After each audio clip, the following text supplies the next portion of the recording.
नमस्कार प्यारे बच्चों, आप सभी का स्वागत है हमारे YouTube चैनल गौरवी हिंदी संस्कृतम में। मैं हूं आपकी संस्कृत अध्यापिका ममता कुमारी। चिल्ड्रन, आज हम पढ़ने वाले हैं व्यंजन संधि के भेद। व्यंजन संधि के भेद कौन सा भेद हम पढ़ने वाले हैं? जशत्य संधि। ओके। और स्वर संधि और बाकी के जो व्यंजन संधि के भेद है वो हम पढ़ चुके हैं।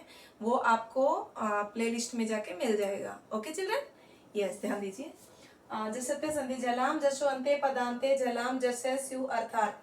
बेटा वैसे तो आपके एग्जाम में ये फॉर्मूला नहीं पूछा जाता है, लेकिन मैंने आपको पता होना चाहिए इसलिए मैंने ये यहाँ पे लिखा है और आपको बताया है। अर्थात यदि पद के अंत में वर्ग का पहला वर्ण हो, क कौन सा वर्ण है पहला? देखो, क च ट त प, क वर्ग क ख ग घ य। ओके, तो जो क ख ग घ अंग होता है ना, उसका पहला ले लिया, वो हो गया क वर्ग, यानी क का पूरा समूह। च छ ज ज, ये च का पूरा समूह च वर्ग। इस तरीके से ये वर्ग होते हैं।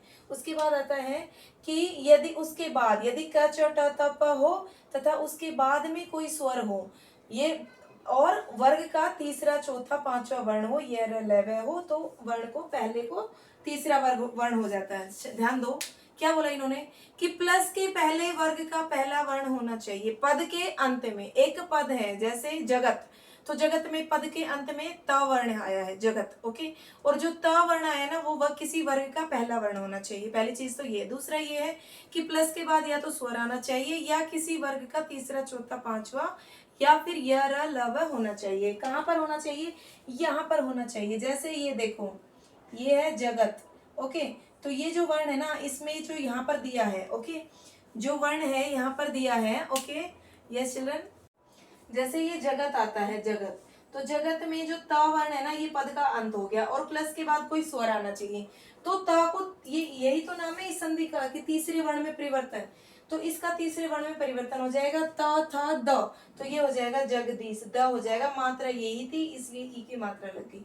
ये अच है, तो च वर्ग का पहला वर्ण है और यहाँ पर ये स्वर आया है, तो ये क्या हो गया?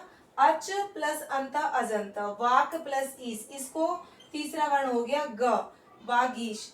अच प्लस आदि, जो च है ना, च छ ज, ये तीसरा वर्ण हो गया ज, और ये आ की मात्रा हो गई, बाद में स्वर आया है। ओके, और जो विसर्ग संधि है ना, आप यहाँ पर जो ये विसर्ग लगे हुए है ना, इनको देख के ये मत समझ लेना कि विसर्ग संधि है। बेटा ये व्यंजन संधि है। अगर विसर्ग संधि होता तो यहाँ पर विसर्ग नहीं, यहाँ पर विसर्ग मिलते आपको। ओके, ये हल संधि, व्यंजन संधि मतलब हल संधि, और जब हल संधि दिखता है ना आपको, तो समझ जाओ कि जो ये त है ना, ये मतलब क्या है, इसको हलंत लगा है ना जहां पर, तो ये हल संधि है, व्यंजन संधि है। ओके, यहाँ पर देखिए आप, इधर है जगत प्लस बंधु, त को द कर दिया, त थ द, काउंट करके देख लो। ओके, अप प्लस ज, प फ ब, हमने आधा ब क्यों लिखा है? क्योंकि इनको तो हम हलंत लगा सकते हैं। हलंत लगाने के बाद मतलब हलंत लगा हुआ जो वर्ण होता है वो आधा वर्ण कहलाता है, स्वर रहित होता है। ओके, उसके बाद आता है इसको प को, ये चलन ध्यान दो। ओके,